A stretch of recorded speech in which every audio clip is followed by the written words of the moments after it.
हर खबर पर होगी आपकी पकड़। डाउनलोड कीजिए एबीपी लाइव ऐप। अगर मैं एग्रीकल्चर सेक्टर की बात करूं तो हमारे यहां आजादी के बाद जो नियम कायदे बने उसमें किसानों को बिचौलियों के हाथों में छोड़ दिया गया था।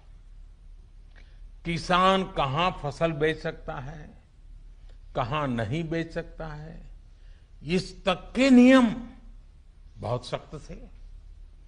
किसानों के साथ दशकों से हो रहे अन्याय को दूर करने की इच्छा शक्ति हमारी सरकार ने दिखाई है। एपीएमसी एक्ट में बदलाव के बाद अब किसानों को भी उनके अधिकार हासिल होंगे।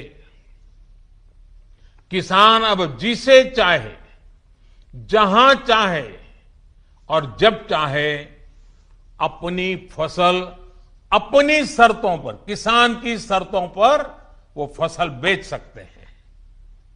अब कोई किसान अपनी फसल देश के किसी भी राज्य में ले जाकर बेच सकता है। पहले तो इस पर भी बंधन थे।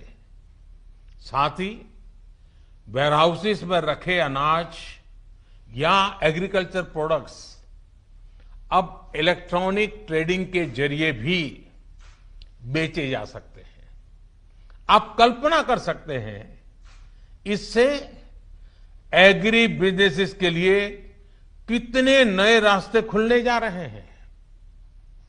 साथियों, इसी तरह हमारे श्रमिकों के कल्याण को ध्यान में रखते हुए रोजगार के अवसरों को बढ़ाने के लिए लेबर रिफॉर्म्स भी किए जा रहे हैं। जिन नॉन स्ट्रेटेजिक सेक्टर्स में प्राइवेट सेक्टर को इजाजत ही नहीं थी, उन्हें भी खोला गया है।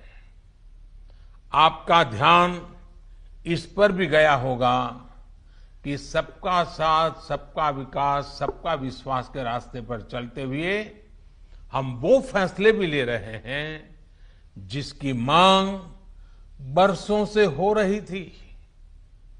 साथियों, दुनिया का तीसरा वो देश जिसके पास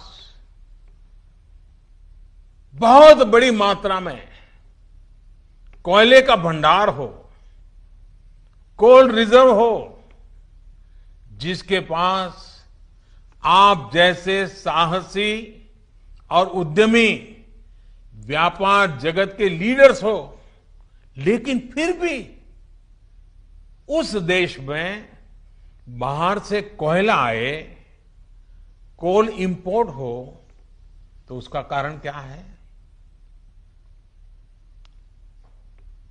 आप भी जानते हैं, देश भी जानता है।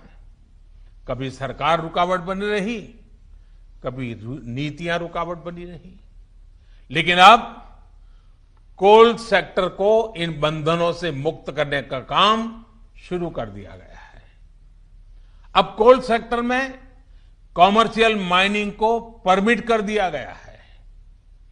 पार्सली एक्सप्लोर्ड ब्लॉक्स को भी अलॉटमेंट करने की परमिशन दी गई है। इसी तरह मिनरल माइनिंग में भी अब कंपनियां एक्सप्लोरेशन के साथ साथ माइनिंग का काम एक साथ कर सकती है।